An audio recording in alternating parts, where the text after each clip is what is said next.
Hi friends, বাবুস কিচেনে সবাইকে welcome করে আজ আমি আপনাদের সামনে আরও একটি রেসিপি নিয়ে হাজির হয়েছি। আজকের রেসিপি হলো ডিমের কষা। আমরা বাঙালি বাড়িতে প্রায় দিনই ডিমের কিছু না কিছু রেসিপি বানিয়েই থাকি।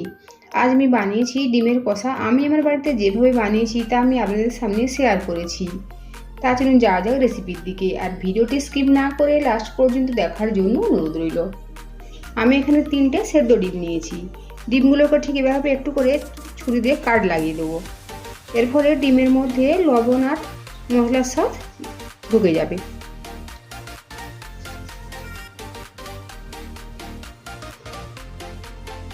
এখন এই সেদ্ধ ডিমের মধ্যে দেবো লবণ, হলুদের গুঁড়ো আর অল্প পরিমাণে লাল লঙ্কার গুঁড়ো। ডিমের মধ্যে খুব ভালোভাবে মাখিয়ে নেব। এখন যাব নেক্সট প্রসেসে।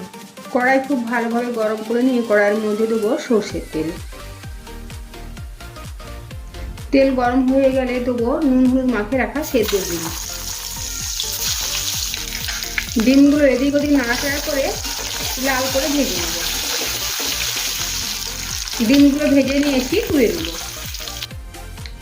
কড়াইতে এই একই তেলের মধ্যে দেবো ফোড়নে তেজপাতা, লবঙ্গ, দারচিনি, এলাচ।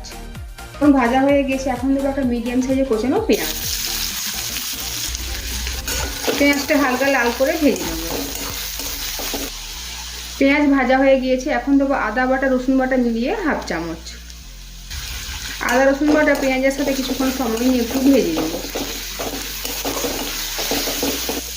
কিছুক্ষণ সময় নিয়ে আদা রসুন বাটা পেঁয়াজের সাথে কষিয়ে নিয়েছি। এখন দেবো একটা মিডিয়াম সাইজের টমেটোকে আমি পেস্ট করে নিয়েছি।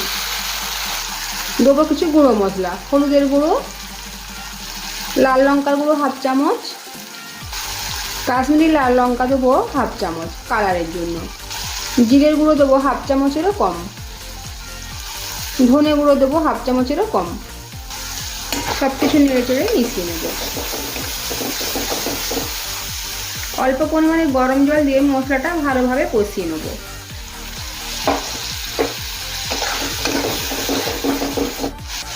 মশলা কষানো হয়ে আসছে। এই সময় দেবো কসুরি মেথি। সব কিছু নেড়ে চেড়ে মিশিয়ে নেব। আবারও কিছুক্ষণ সময় নিয়ে মশলা ভালোভাবে কষিয়ে নেব। দেখুন মশলা থেকে তেল আলাদা হয়ে গিয়েছে, তার মানে মশলা খুব ভালোভাবে কষানো হয়ে গিয়েছে। এখন দেবো 1 কাপ মতো গরম জল। এখন দেবো পরিমাণ মতো লবণ, আর দেবো সামান্য পরিমাণে চিনি টেস্টটাকে ব্যালেন্স করার জন্য। গ্রেভি ফুটে উঠেছে। এখন দেবো আগে থেকে ভেজে রাখা ডিম।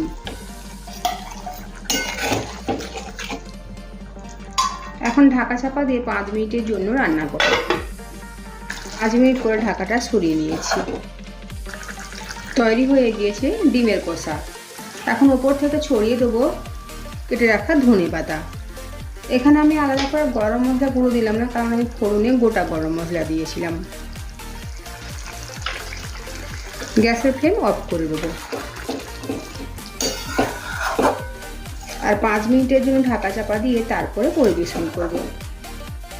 তৈরি হয়ে গিয়েছে ডিমের কষা। ওপর থেকে একটু ধনে পাতা ছড়িয়ে দেবো। আজকের এই ডিমের কষা রেসিপি যদি আপনাদের ভালো লেগে থাকে তো অবশ্যই কমেন্ট করে জানাবেন কেমন হয়েছে। সাথে লাইক, শেয়ার ও সাবস্ক্রাইব করার জন্য অনুরোধ রইল। আর পাশে থাকা বেল আইকন প্রেস করার অনুরোধ রইল আমার প্রতিদিনের ভিডিওটা আপডেট পাওয়ার জন্য। ভালো থাকবেন, সুস্থ থাকবেন। ফিরে আসছি অন্য কোনো রেসিপি নিয়ে। আর ভিডিওটি লাস্ট পর্যন্ত দেখার জন্য ধন্যবাদ।